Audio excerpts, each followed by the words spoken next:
everyone, welcome back to Rolling Solo. My name is Adam Smith, and today I am excited to be kicking off gameplay for Marvel D.A.G.G.E.R from Fantasy Flight Games. If you haven't checked out my unboxing video, you're going to want to do that to get a great understanding of all the components that come inside that core box, as well as the nice surprise from Fantasy Flight Games in the fact that they now have a usable insert. That's right, it's not just cardboard anymore. They have an insert that actually holds the components as they're meant to be, which is a nice step in the right direction for them, something I was really impressed. So if you want to check that out, it's in my unboxing video. Now, the next thing I covered was a how to set up video that was getting everything you can see here to the table. If you haven't checked that video out, you'll want to do that as well, as I go through all the game components, showing you where they're all placed to get us set up to dive into gameplay right now. So without further ado, let's talk about the win and loss conditions behind Marvel D.A.G.G.E.R.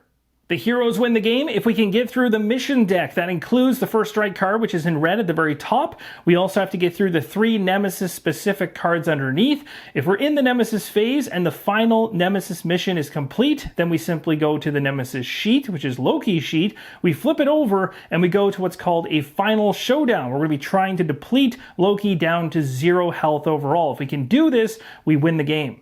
So how do we progress through these missions, you ask? Well, take a look at the right-hand side of those missions. You'll see a 1 with a blue icon behind it. You'll see a 6 with a purple icon behind it. Now, if we focus on the blue one for a second, it shows 1. It shows a player icon beside it, which means we times the 1 by the number of heroes in play. So that's going to be 1 times 2, which is 2. And that means 2 progress tokens need to be placed on this mission for us to be successful at the first strike mission. However, the opposite side of the coin is we could have the threat track go up to 6, and if we do, on the threat track, you can see there just a little bit in the top right-hand corner, if that gets up to 6, then this is considered a failure. Doesn't mean the game's going to end for failing a mission. It just means this is actually going to throw wrenches at you and make the final showdown more difficult. It is worth mentioning that there is a token that comes inside the game box, which you can use on the threat track itself. So you take a look at the top mission here, you see the threat marker at 6. We can place this marker on the threat track to denote the space in which we fail the current mission. Now, with the reminder token in place, let's talk about the differences between the first strike mission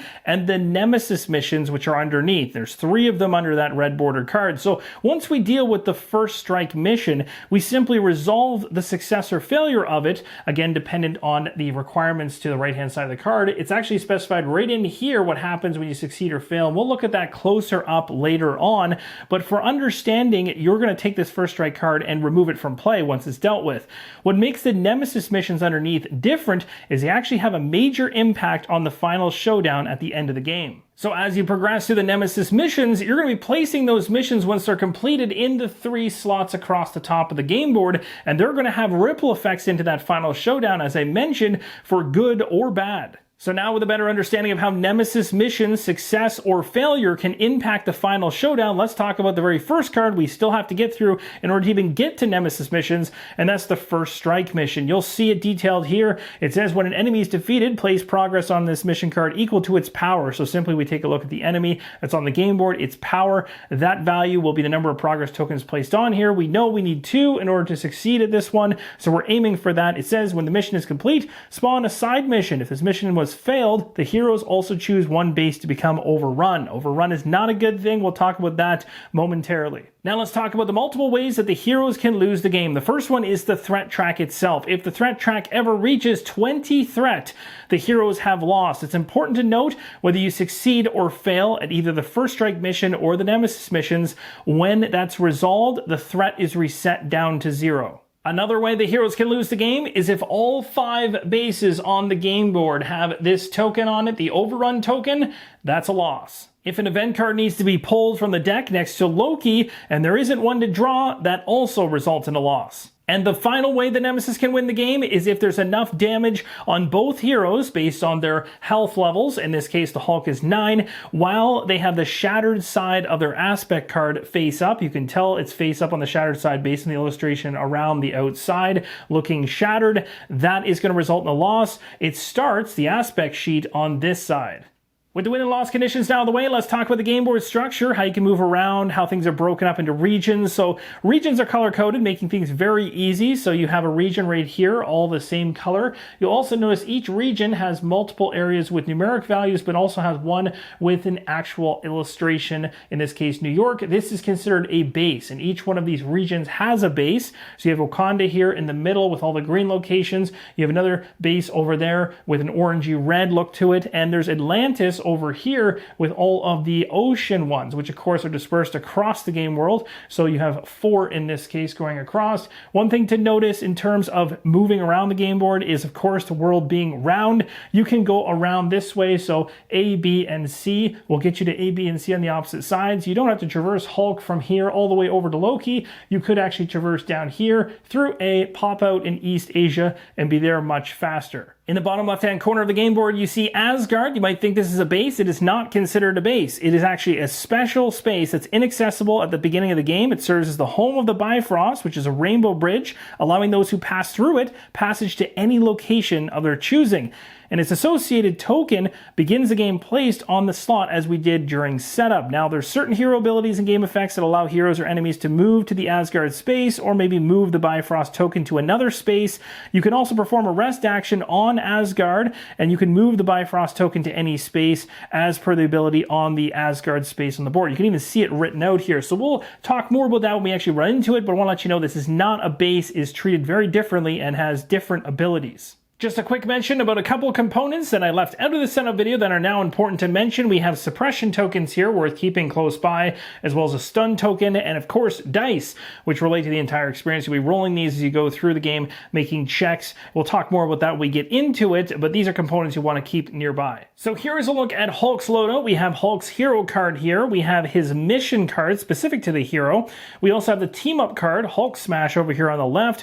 We have the aspect tokens we'll be spending on the aspect we've chosen, which in this case is aggression, which ties in nicely with the Hulk. We'll be using these tokens on these spaces. We'll talk more about how that works in a little bit. And on the right hand side, we have 3 support cards. We have one which is face up, one that's face down and needs charges, 2 of them, in order for it to be face up to use its ability. And then we have one over here which is specific just to the hero itself. It's a support card. This one starts the game face down. We'll talk more about this later, but you can see this one is also tied to the mission of the hero. Now, just to close the loop on how hero missions work, they start face down, but when you're in a base, when you start the game, you're in a base. If you choose to do a dagger action while at a base, you can choose to place one of those mission cards from your hero into this mission slot. There's only one mission slot for the heroes down here in yellow. You place it here, and of course, it will tell you how you can complete the mission. You'll need to put progress tokens on it to complete it. Once you do, that support card that's face down will become face up, and of course, that will give you something more to enhance your character.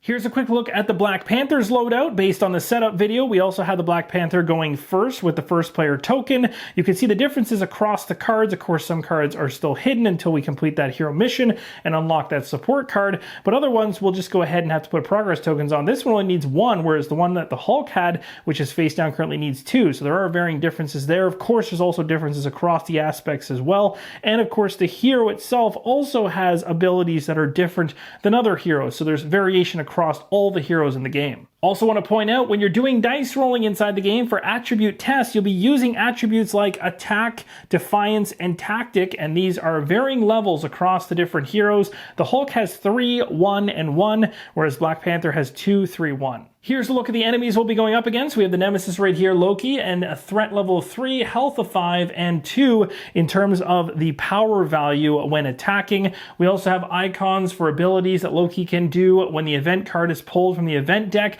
we'll have icons that match, and Loki will then use those icons to dole out punishment. He's got Trickster God, Chaotic Wake, Deadly Illusions, and of course, even the minions, like the T-Rex, the soldiers, the warriors, they all have their own abilities as well when they come into the fray. Currently on the game board, we only have an Egyptian warrior to deal with right now. The final thing I want to mention before we get into gameplay is about the side missions. We know about the First Strike mission that we need to work through to get to the Nemesis missions. Those are what's really progressing us towards the final showdown, but side missions will pop up, and these things may have warnings on them, like this one right here has an icon in the bottom left that says, while this mission is active, which it currently is, the heroes cannot charge their support cards. So what I was telling you about earlier in terms of trying to charge support cards to flip them over to become unexhausted to use them, not going to be able to do this while this card is in play. Now this is called the price of power. It says, defy this mission on Madripoor, place 1 progress on this mission for each success. So again, this is going to go back to one of those attribute tests. We'll be rolling with a hero maybe that's really, really good in this category. That would probably be the Black Panther based on what I'm looking at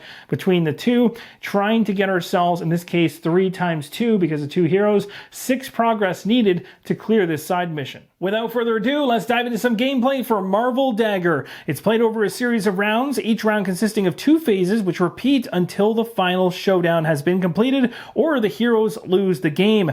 The first phase is the hero phase, and as we know, Black Panther is the first player based on my how to set up video, so we'll be starting with him, and it's worth mentioning he's currently in Wakanda. As you can see, we do have the side mission I just talked about moments ago right over here, which is not too far away from where Black Panther is, and Black Panther is very good at Defy in terms of the number of dice that he can roll in order to go for that attribute. So it might be a good idea to get him on the move towards that location, but there's more options than just that. In order to take a single action, I need to spend a single aspect token. You can see here we have standard aspect tokens, 3 of them, and we have 1 boosted aspect token.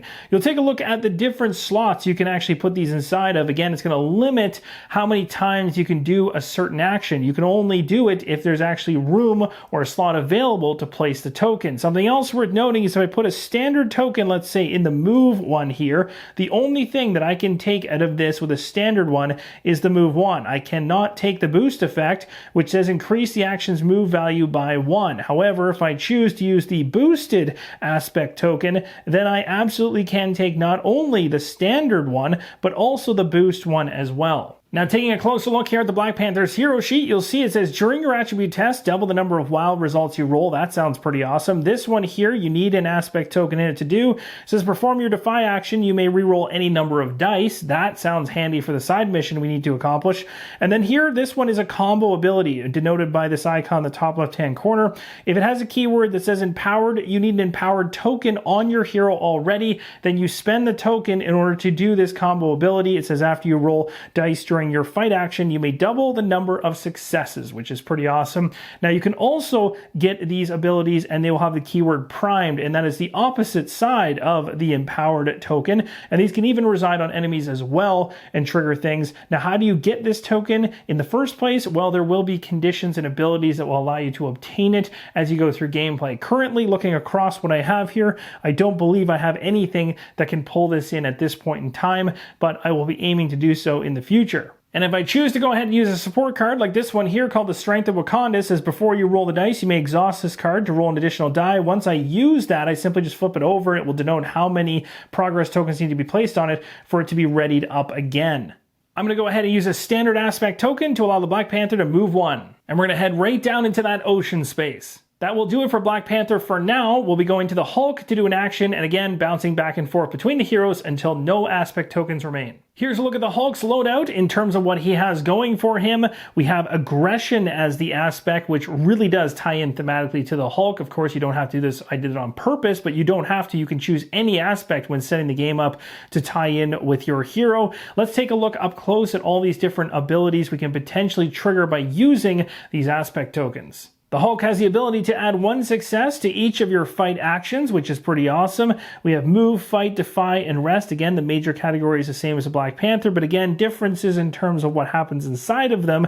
Then over here, we have after you defeat a rank 1, 2, or 3 enemy, you may place progress tokens equal to that enemy's rank on any side or hero missions. So if we get this individual in a spot where he's doing a ton of damage to enemies, taking individuals out, that can really help progress things. Very good to know. So he's useful not only for taking things out, but also progressing those missions. And then Rage here, dealing 2 damage to an enemy in your space, then suffering 3 damage. You have to use an aspect token to get that. And then down here, the combo ability, this one's empowered as well, so you need an orange side token on your hero first. And then this one deals 1 damage to each enemy in your region. If your region's base is overrun, has the overrun token, you deal 2 damage instead, and then move to any space in your region. And it's worth noting that not only can you place aspect tokens on your aspect sheet or on your hero sheet, you can also place them on bases, and the bases themselves have things you can gain. In this case, while in New York, we can gain 1 team up. I'm going to go ahead and use a standard action to have the Hulk move instead of getting the team up token. I'll tell you why in just a moment. I place a standard aspect token in the move area on the aspect sheet, and the reason that I didn't actually go ahead and gain a team up token in New York is because there is an Egyptian warrior currently out on the game board in central Russia with Loki, and this Egyptian warrior states on its card, after a hero attacks or is attacked by an Egyptian warrior, retreat team up by 1. In other words, if I gain a team up in New York and then head over to try to take down this minion to be productive, it's going to suck away my team up track anyway. So let's avoid wasting those aspect tokens. Here's a look at that Egyptian warrior in central Russia, and you'll also notice Loki's in there with him, and Loki is a target. You can go after Loki before the final showdown. In the final showdown, you need to take out all the HP listed in order to take down Loki, but if you're doing it prior to the final showdown, all that's going to happen is you're going to stun Loki, which is going to slow down the Nemesis phase from chewing away at you in a negative fashion. So if you can stun Loki, you can actually prevent some things from coming your way that are going to trigger off Loki's card. So that's the reason why you'd want to do that. Plus, you can also, when you stun Loki, in this case getting 5 damage on him, you'll be able to control where he's placed. As when you stun him, you're able to move him to an adjacent space of your choosing. Back over to the Black Panther's turn, I'm going to use a standard aspect token in order to move 1 more time. That's going to fill the final slot for movement on his aspect sheet. And in a similar manner, I'm going to do the exact same thing with the Hulk, again filling up movement on the aspect sheet to get him on the move 1 more space. The Hulk is now in position. We move to the Black Panther, who wants to interact with the side mission, the Price of Power. In order to succeed at this mission, we need to defy it. So we're going to have to take a look at the defy stat for the Black Panther, see what we might want to do to boost it, and then make that attribute test. We know we need to defy the mission in order to try and be successful at it. Our defiance value is 3. So taking a look at the hero sheet here, for example, you can see if we decide to use an aspect token here, we could use either the basic or the boosted, but in this case, the boosted sitting here would give us nothing for the fact it's boosted, but it would allow us to put it there anyway. But if we did put 1 there, it says perform your defy action. We take 3 dice from our pool of red dice, and we would roll these, and then you may re-roll any number of dice afterwards, which is a nice ability because it could save us from a bad roll. Now, in terms of what's on the dice here, we have a wild symbol there. That's 1 of the 8 sides on the die is wild. You have 2 tactic sides, 2 defiance sides, 3 attack sides, and the 1 wild. That makes up the 8 sides of the die. And you also have some that have doubles and some that have singles across these attributes. So keep that in mind in terms of the odds. Now, the other thing to mention is not only do I have that as an option, looking over here at the aspect sheet, it says defy. And this one, if I use a standard token for this one, is kind of simplistic. It just basically says defy your mission. So essentially you just roll 3 dice and get nothing else out of it. So this would be a better option as it allows you to at least re-roll as well. But if we don't use this here and instead use a boosted token, we can take advantage of not only the standard here to defy the mission, but also treat each wild result, those lightning bolts, as 3 successes instead of 1. Why is this insane? Well, because if we do this, this success right here, if we happen to roll it, would count as 3. And it says here from our passive ability that our wilds would be considered doubled. So in other words, we would have the 6 we need to complete that side mission. So we can go in rolling with this. This is exactly what I want to do, but we can be even more crazy. If we want, we could use the Strength of Wakanda to up our odds even more. It says before you roll, you may exhaust this card, flipping it over to roll an additional die. So let's do it. Let's go all the way down the well on this one. Might be a bit crazy, but maybe we'll get lucky and be able to, knock this side mission out really fast, and that will allow us to be able to charge our support cards, which we currently can't do thanks to this side mission we're dealing with. So let's see how we do with this roll. I'm hoping for a wild. I do not get to re-roll these results.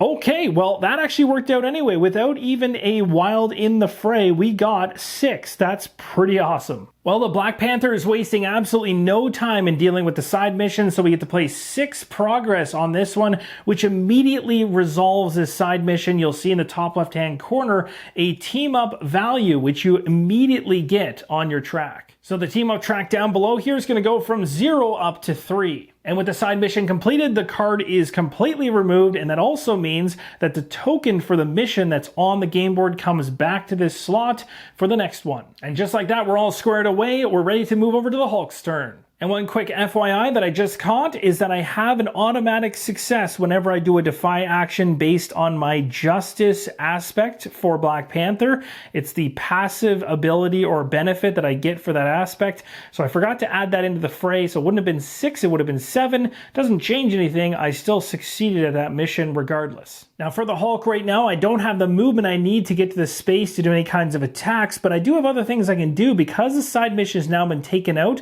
the warning that was with that card that stopped me from being able to charge cards, like support cards like this one, is now gone. So I can choose to go ahead and rest in order to try to charge things up. Recover doesn't really help me right now because I don't have any damage, but charging certainly can be good. So this one says test tactic, add 1 success. For each success, recover 1 or charge 1. So let's go ahead and do that. And you can see there's no boost on this one, so I'll just use a standard one for now in case I want to use a boost on something else.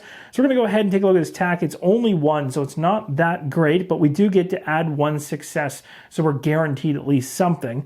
And we're going to go ahead and roll this off. We only get an extra success when we do a fight action here for aggression. And look at that, we actually ended up getting it. So we got 2 successes, which is great. So we're going to go ahead and charge up this card right here, which is perfect. The second that card has all the progress tokens it needs on it, you go ahead and discard the progress tokens and simply flip the card over. We now get both of these cards available to us. This one says gamma radiation. Before you roll for an attack or tactic test, you may exhaust this card to roll 1 additional die. The last action for Black Panther is going to be the exact same thing. We're going to do another rest here. We're going to be focusing on the charging as I want to try to get these support cards back up and running. Rolling 1 die. I don't believe I have anything here that will boost that at this point in time. We get 1 success out of the gates and we didn't get anything else. So it's just a single 1 coming in. So we get to choose. We want to put it on the 1 and allow it to flip it, or we want to work towards the 2 and we don't get anything to flip right now. I'm going to go ahead and just take the 1 and flip it over. We won't place the tokens because we're getting it right away. This one says Panther Habit. After you suffer damage, you may exhaust this card and become empowered.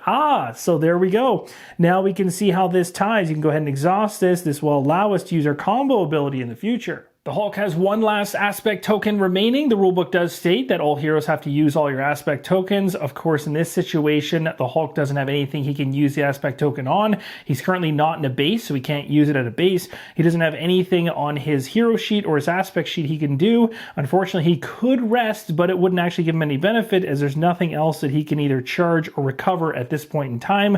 So that's going to end off his turn. We're done the hero phase. We're moving on to the Nemesis phase. Now inside the Nemesis phase, the 3 major things we'll walk through is advancing the threat, checking the Nemesis mission, and resolving the event card. Let's start with advancing the threat. As you can see on Loki's card in the top left-hand corner, we have a threat value of 3. Along with the Nemesis threat value, we also add in a threat for every single non-Nemesis enemy in play. We have 1, so that's a threat value total of 4 now. Now we add in a threat for every single overrun base. We don't currently have any overrun bases, so the threat value is still at 4. Now we look for any threat that's on side missions or hero missions. We don't currently have a hero mission in. We don't have a side mission in. Even the side mission we had and we dealt with didn't have a threat on it anyway, but there will be side missions that do. You'd add them into the total here. So we have a total of 4 overall. So up there on the threat track, we're going to go ahead and increase it by 4. It doesn't reach the 6 threshold, which would trigger the failure of the first strike mission. At this point, you also get a better appreciation of what drives threat up as you go through gameplay. Advancing the threat is now done. The next thing is to check the Nemesis mission to see whether we succeed or fail at it. At this point, neither occur. We don't fail because we haven't hit the threshold of 6 on the threat track, as I mentioned, and we also don't succeed because we haven't got the 2 progress that we need to get it out of play. The final step of the Nemesis phase is to pull an event card, and if there aren't any event cards left, you lose the game. So let's go ahead and draw the top card off the deck and see what we get. The first thing we see on the card for healing technology is some command transmission text there. We can read that as flavor text, but you're going to resolve this gray area here first, which is each non-nemesis enemy recovering all damage. So thank goodness we didn't put any damage on anybody and not take them out because, well, they'd all be healed right now. So that's a great one to get. We now focus on resolving event icons. The very first one here with the rotating arrows in black and white. That one tells us to resolve ongoing effects. So we take a look at any missions we have in play. If that symbol resides there, we resolve those ongoing effects at this time. We don't currently have any, so we can skip right past this, which is great news. The next icon down below it ties to Chaotic Wake, which states Loki moves 2 spaces toward the nearest hero, then deals 2 damage to each hero in his space. Then, if there are no heroes in his space, Loki overruns the nearest base. As you can see, Loki is exactly 2 spaces away from both heroes, which means the first player gets to choose where Loki is going, and that is going to be Black Panther. Black Panther would love to have this thing headed towards the Hulk. The Hulk is going to take 2 damage, so I'm going to take these 2 damage tokens and place them on the Hulk's sheet. And thankfully, because there actually is a hero in Loki's space, Loki will not overrun the nearest base. So that is going to end off resolving that icon. We now head to the event card again. In the bottom left-hand corner, the next icon is a blue one there. It is for activating enemies on the game board. And this is going to be activating in rank order. So rank 1, 2, 3, and then any nemesis-specific enemies, then elites, and then the nemesis itself. You'll be going through all of these, and if there's multiples at any of these ranks in that tiered order, then the heroes decide which ones activate. So we start out with the Egyptian warrior as it's rank 1, and we're going to go through a series of steps until we can resolve one of them. There's 3 steps that can potentially happen when you activate an enemy. The first is to attack a hero in its space. Of course, if there isn't one, we move on to the next. Overrun a base in its space. There isn't a base in its space. And the final one is move. So as the Egyptian warrior could not attack a hero in its space, it couldn't overrun a base in its space, it's going to move to the nearest base that's in its region. It's currently in a green region, so I moved it towards the nearest green base. That's Wakanda. Next, we move on to the Nemesis, again in rank order, Nemesis being last. So the Nemesis is going to follow the same rules as a standard enemy activation, with the following exceptions though. If the Nemesis attacks a hero, it attacks all the heroes in its space, not just one. And if the Nemesis is stunned, then the stun token itself will be removed at this point, and the Nemesis will do nothing. So this is where if we're able to get the health amount of damage on the Nemesis during the hero phase, we can prevent this activation from occurring with the Nemesis. As of right now, the Nemesis is able to go ahead and attack the hero, so Hulk is going to take that attack. So when Loki attacks, we take a look at his card, and you can see the power value is 2, which means 2 damage is going on the Hulk. He already has 2 damage, so we're now up to a total of 4. Now let's talk about spawning enemies, which is the last thing you do on the event card. Looking at the very bottom, you'll see icons. The only ones we care about are based on the number of heroes that we have in play, so it's going to be the one on the far left there, which states 2+ heroes.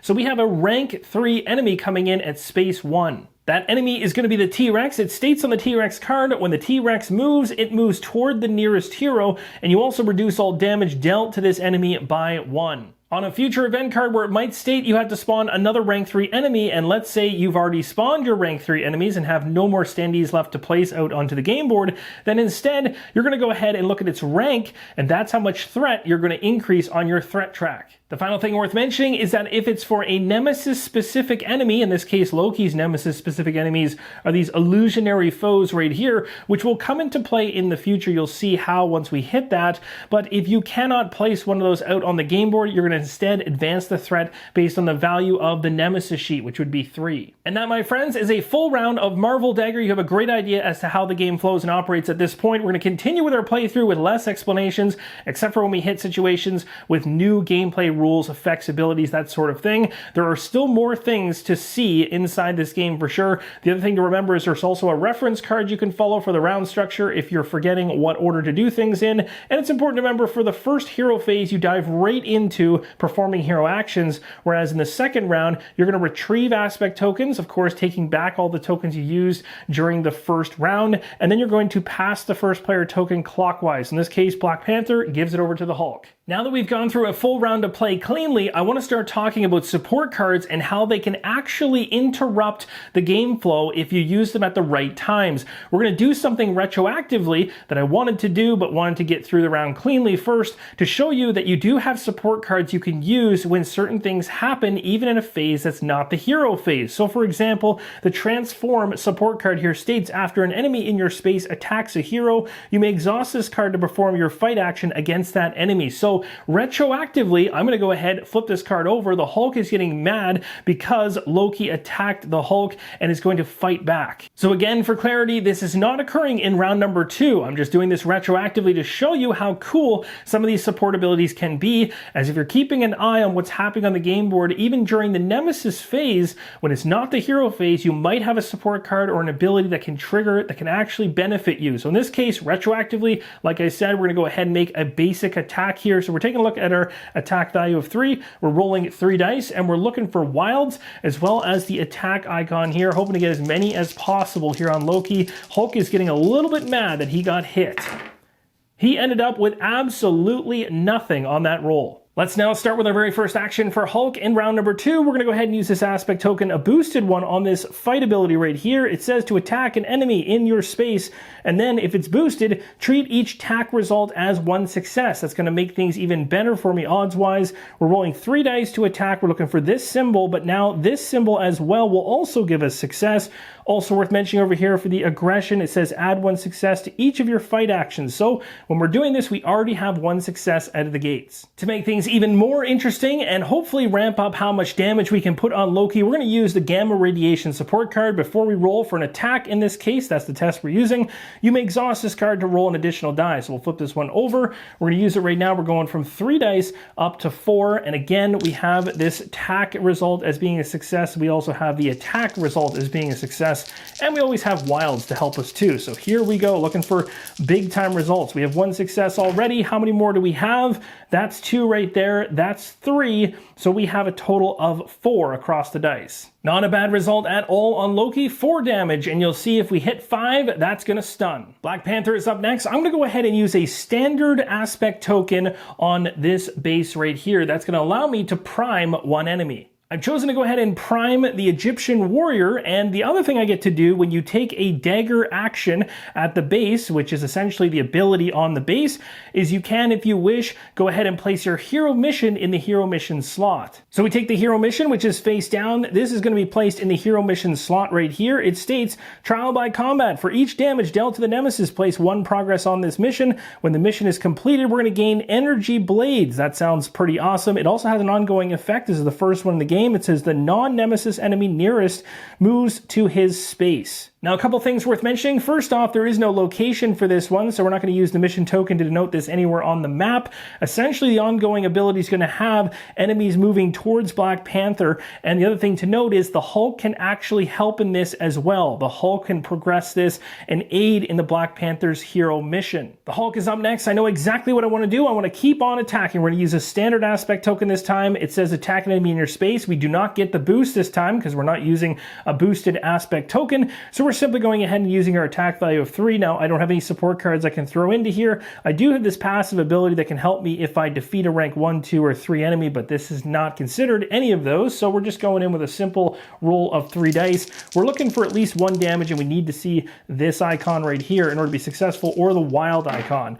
And we did it, just barely 1 damage. So with 5 damage on Loki, Loki's considered defeated, but just becomes stunned in this situation. Again, remember, when we get to the final showdown, after getting through all the Nemesis missions, the actual damage we put on Loki will stay as we try and accumulate to a final value, which is found on the backside of this sheet. We're not there yet, so all we can do is just stun Loki, stop its activation, and that's a good thing. Now, also, when you stun the Nemesis, you can, if you wish, move the Nemesis 1 position. Now, when you stun the Nemesis, you need to think about not the upcoming Nemesis phase because, well, you're going to be safe from that in terms of its activation as to whether it will attack a hero or over on a base.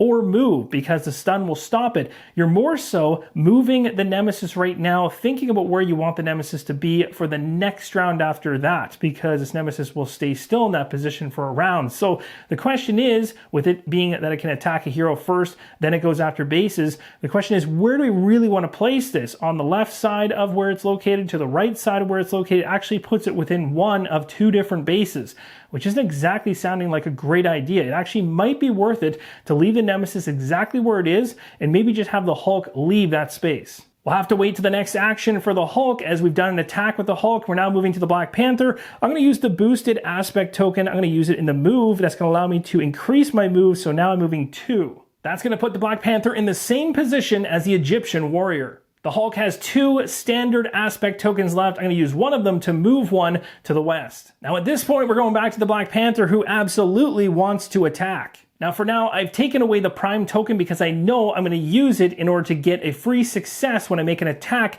against this Egyptian warrior. And it's worth mentioning that the prime token you discard when it's on an enemy can either add a success to the result of an attack, or alternatively, a hero can discard a prime token from an enemy to resolve certain combo abilities and advance the team up track if you wish. But in this case, I want the success. I want to actually take this enemy out. So I'm placing a standard aspect token in the fight area here, so we can attack an enemy in our space. We have 1 success already. It's not going to be considered boosted because it's not a boosted token.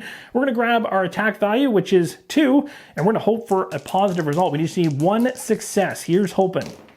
We got it. Very easy to determine if you killed off an enemy. Take a look at its health value, which is 2 in the green on the left-hand side of the token. We got 3 successes. That's more than enough to kill it. Now, the only con to taking on an Egyptian warrior based on the card is it states if you attack an Egyptian warrior, it's going to reduce your team up track by 1. So we're losing 1 on that track, going from 3 to 2. So we're dropping the team up track by 1 point. Something that I missed when the Hulk made that 1 point of damage on the Nemesis is it states here, trial by combat. For each damage dealt to the Nemesis, place a progress token. So we should have 1 on here for the Hulk's 1 damage he just got just prior. And that's because, again, we were able to get this card out just before that last attack. So we do have 1 progress on this. We also get progress thanks to the Black Panther's attack that he just did on that Egyptian warrior. That's going to go on the first strike mission. On the first strike mission, you see it says when an enemy is defeated, place a progress on this mission equal to its power. The power of the Egyptian warrior is 2, and as you can see, we need 1 times 2 for the number of players or heroes in the game, so that is going to be 2 progress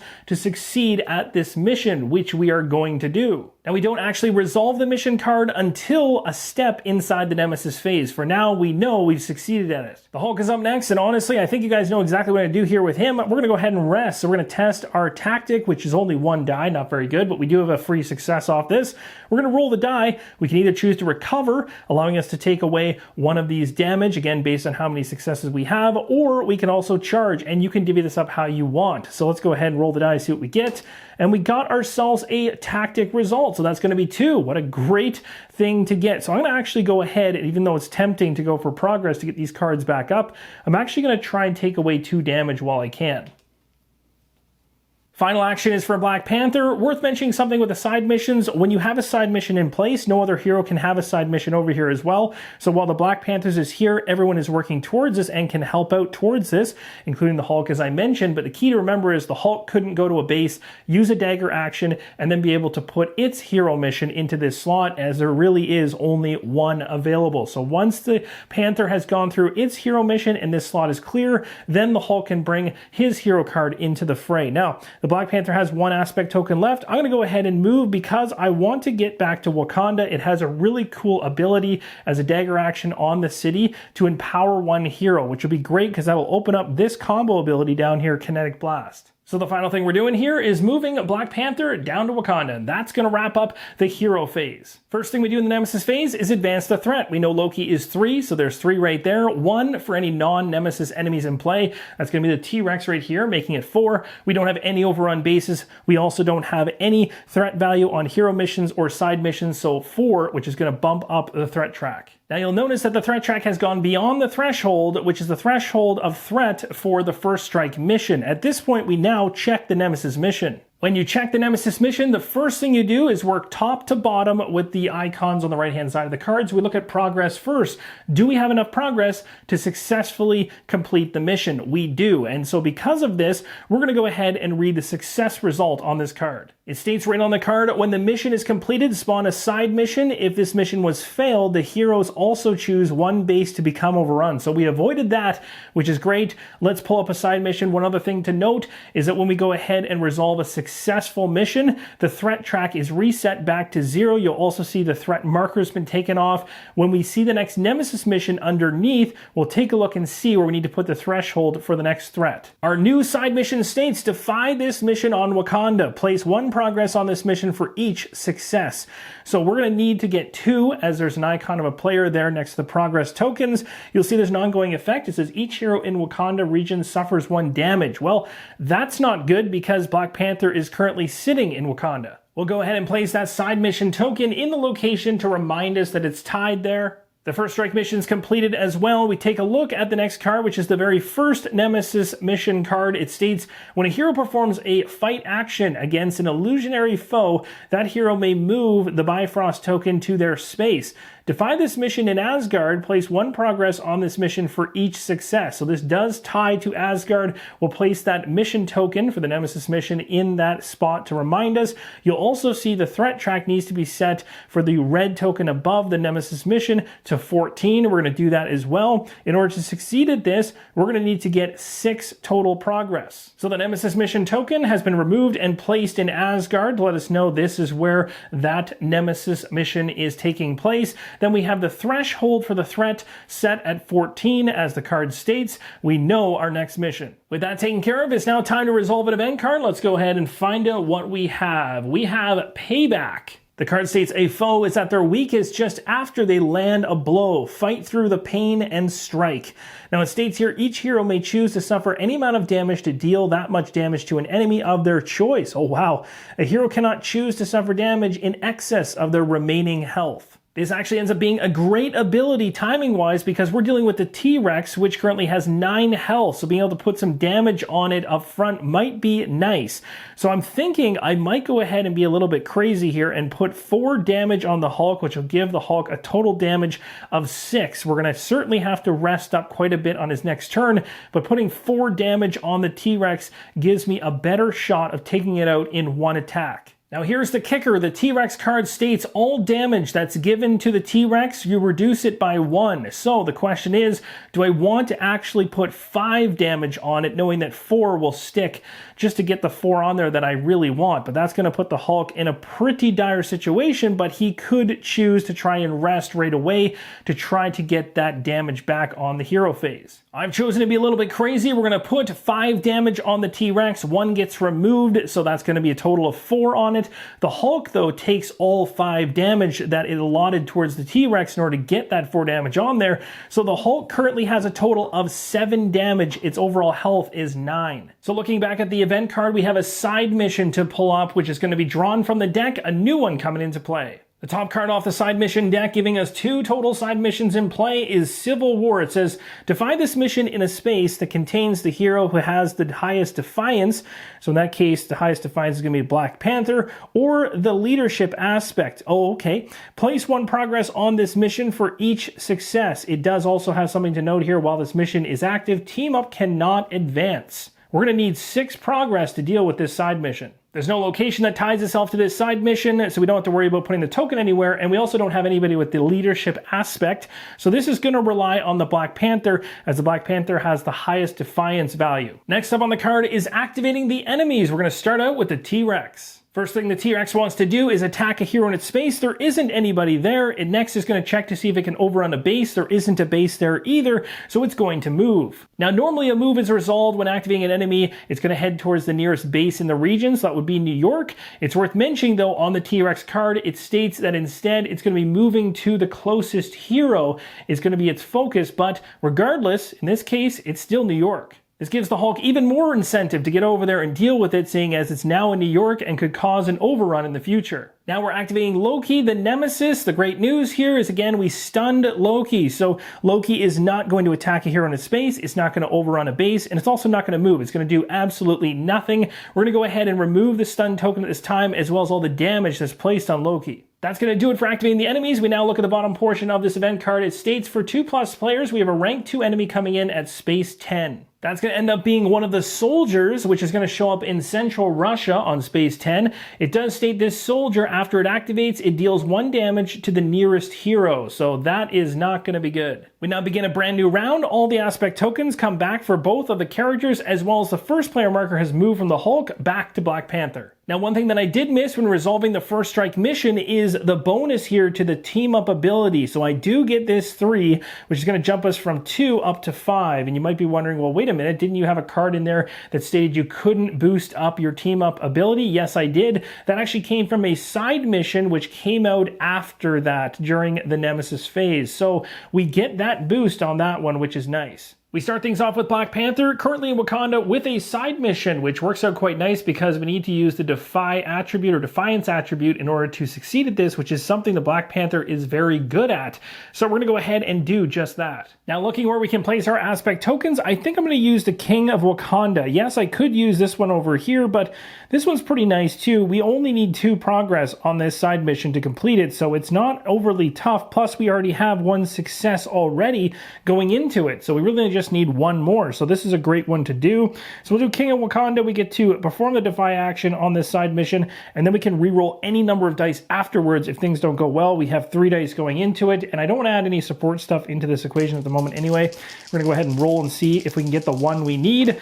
Let's see if we got it. We definitely do. We got it right there with 2. So that is going to be more than enough to satisfy that side mission. So looking at the side mission, when we succeed at it, of course, it'll be discarded, but also worth mentioning, we get a team up boost, but we actually don't get it because this is now in play. While the mission is active, team up cannot advance, so we don't get anything from this card, but we do get to remove this one out of the equation. The token goes back to that position, and the reason this was worthwhile doing is because when these ongoing effects trigger potentially during the Nemesis phase, anyone inside of Wakanda's region suffers a damage, so we really don't want that to happen, although I don't really plan for Black Panther to be there very long, but it's nice to get rid of this one while we're already there. Now, the Hulk is in an interesting situation, being that he has 7 damage on him. He is probably going to want to focus on resting, so we're going to go ahead and use a standard aspect token on the rest action. This allows us to test our tactical. We get to add 1 success into the fray, so I'm going to place the token in there. We're going to roll. We're looking for that tactical icon. Let's see if we get it to get an additional success, and we don't, so we only get 1 this time. So using the rest action, we can choose to recover, which I'll do, taking away 1 based on the 1 success we have. Moving on to Black Panther, I was eyeing originally doing a dagger action in Wakanda in order to empower Black Panther, but instead I'm now eyeing this side mission here, which is giving me some grief because every single time I gain some team up, I don't actually get anything. It cannot advance. We want to get rid of this thing, so we're going to need 6 progress on this thing to get rid of it. We have to use a character with the highest DFI or Defiance, and we simply just have to defy the mission. It's simple in the sense that we can do the Defy action. It's not simple in the sense we need 6 progress tokens on this thing to get rid of it, which is kind of tough. If we go ahead here with a boosted aspect token, that might be good. We can defy a mission in our space, and this Civil War side quest is not in any given space. We can defy it anywhere on the game board. We can boost it to treat wild results as 3 successes instead of 1, which is great. They're going to come in with 3 dice. I don't have anything else I can do to boost this up though, so we're really going to be aiming for wilds. Again, we can double the number of wild results we roll, so we really need to hope to land those. Let's see how we do with this roll. Well, I can tell you that that was absolutely terrible and not exactly the roll that I wanted to see. We got literally nothing on this roll. But thank goodness we have at least 1 success to each Defy action just from the hero aspect justice alone, so we do get to place 1 progress on that side quest. Was really hoping that would go a little bit better, but you can see the 1 progress here marked. That's going to do it for the Black Panther. Over to the Hulk. The Hulk's going to use a basic aspect token in the rest slot again. We get 1 success guaranteed. Let's roll the die to see if we can make that a little bit more. We want to see tactic, and we got it. So that's 2. We're definitely going to do some healing. So that worked out great. The Hulk is now down to just 4 wounds and 9 health. A much better situation for the Hulk. Now we're going to go over to the Black Panther. The Black Panther is going to use a standard aspect token for a dagger action on Wakanda, allowing me to empower one hero. The Black Panther is getting that empowerment. This will set myself up nicely in the future as we can use the combo ability. Now with the T-Rex inside of New York, if I do not get a hero into that space, when this thing activates, it is going to overrun the city. So I want to get my hero in there to prevent that. So using one basic aspect token, I'm moving one into the same space. My last action with Black Panther is going to be to defy the mission I was working on prior that I did a really poor job on. All I can do is a regular defy here. I don't have anything else that can really make this better. I do have my passive ability that will double up wild results I roll, but beyond that, we're going in with just one success. So here's hoping. Again, remember, we already have one progress token on this one. We need 5 total. Let's see how we do. We have 1 already, and that literally gives us nothing. Black Panther is seriously struggling on being successful for the Civil War side mission. We have 2 progress on there right now. We still need 4. The Hulk is in the same space as the T-Rex. We're definitely going to do a boosted attack here, so we can attack an enemy in our space.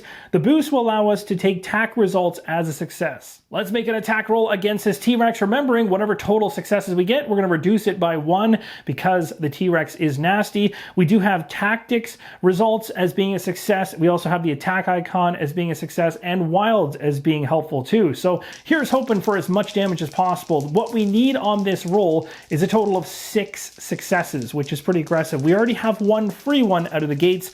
Let's see what we can do here. We got our, so close. 1, 2, 3, 4, plus the 1 we have is 5. And again, that's going to get reduced down to 4 thanks to the T-Rex, which is just shy of knocking it out. So 4 damage placed on the T-Rex. We're 1 away from taking it out. We can't get any extra bonuses off of our missions either at this point, looking across them.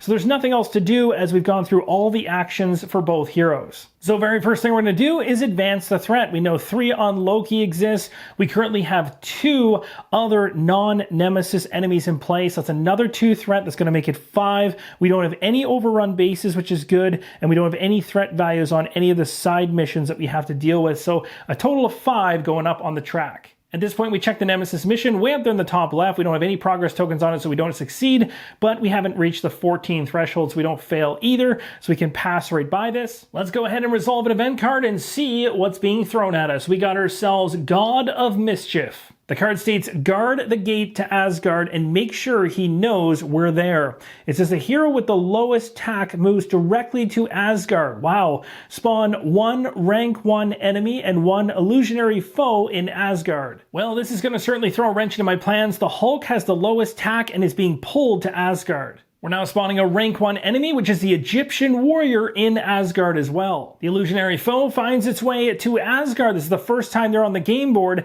And if you'll remember, for the Nemesis mission, it states when a hero performs a fight action against an illusionary foe, that hero may move the Bifrost token to their space.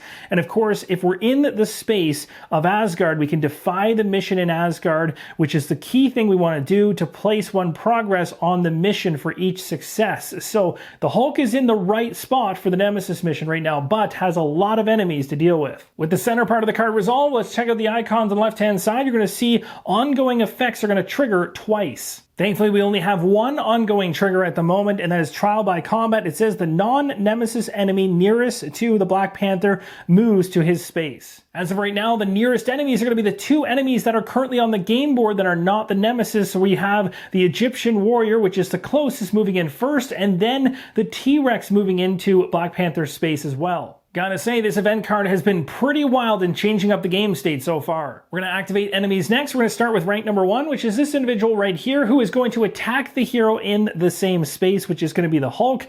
The attack damage is based on power on the token, which is 2. So 2 damage coming to the Hulk, and also on the card for this rank 1 individual, it's also going to take away 1 team up point. We're going to drop from 5 to 4. The Hulk now has 6 damage. 9 is the total health, so not looking too good over there. And then we've also dropped the team up track, as I mentioned, down to 4. That's going to resolve the rank 1 individual. Let's now move to rank 2. Rank 2 is up there with Black Panther in Wakanda right here. The power level for this individual is 2, so 2 damage going to the Black Panther. What's pretty nasty about this rank 2 individual over here is not only is it going to be throwing 2 damage at us when it activates based on its card over on the far right hand side of the game board underneath the standees, it states when it activates it also does an additional damage to the nearest hero. So unfortunately Black Panther's taken a total of 3 in that one activation. Here's a close look at those specific cards for each of the ranked enemies. You're always going to run to reference these anytime you have an interaction of any type in gameplay with these enemies. It can sometimes be in regards to them attacking, them getting wounds on them, or some other trigger. So you always want to keep an eye on this. You can see the middle one here telling us to deal that damage to the nearest hero when it activates, which we just did. The next enemy to activate is the T-Rex, which is currently in the same spot as Black Panther. This is really bad because the power on the T-Rex is 5, which is a ton of damage for Black Panther to take. Already has 3. 5 is going to put it up over the Black Panther's health, which means that this hero has been defeated. When a hero is defeated, the first thing you're going to do is advance the threat track by the number of heroes in the game. And you're including the defeated hero in this, so that's 2 threat. So that's going to jump us from 5 up to 7. Next, you're going to return the hero standee, the mission card, and any hero-specific support cards they have unlocked to the box. Shared support cards remain as they are, though. So the standee for Black Panther has been removed. We've also removed the mission, the hero mission specific to Black Panther. You also remove any hero-specific support cards. So in this case, you'll see some of them are shared, so these 2 stay, but this one is gone. In terms of what remains, these support cards will stay put. As I mentioned, this team-up token has both heroes, one from each side of this hero sheet on it, so this stays as well. Next up, all the tokens that were sitting on the Black Panther are removed, including damage tokens, empower tokens, anything you have on there. Even aspect tokens are just moved off to the side. The aspect sheet is then flipped over to its shattered side. Tokens that were on it just slide down for now. The hero sheet then flips over to the opposite side. And the last thing you're going to do is you're going to ready the new hero's team up card for free, ignoring the team up track. So normally you'd have to pay the team up track price in order to flip this over. This is the only positive thing that happens out of this situation. The team up card is now ready to go. Also change out the standee so it reflects the illustration on the opposite side of the hero sheet. And when we get to the hero phase in the future, we're going to go ahead and place this hero on any base we choose. Now, once we get to the hero phase, as we're still inside the Nemesis phase, and we place this hero into play, if this new hero is defeated, things get pretty bad because the heroes will have until the end of the next hero phase after that to begin the final showdown. Otherwise, you lose the game. So we really don't want to see this hero now coming in be impacted with another defeat, because that is going to push the game towards an end game we don't want to see. So the T-Rex ended up having a field day with Black Panther, taking Black Panther out. A new Black Panther hero is in the mix.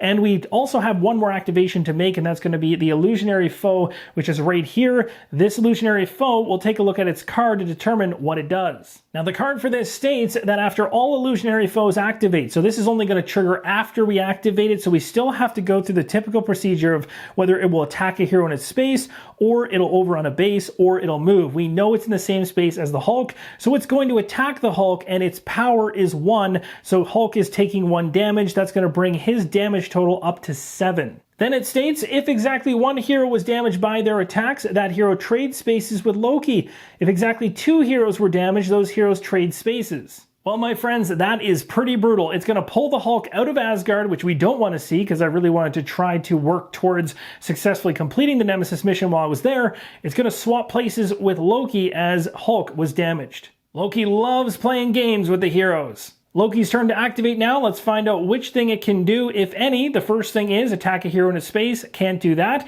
Second, it's going to overrun a base. Asgard is not considered a base, so no overrun token there. Last thing it could potentially do is move, but it can't because the Bifrost token is currently in Asgard.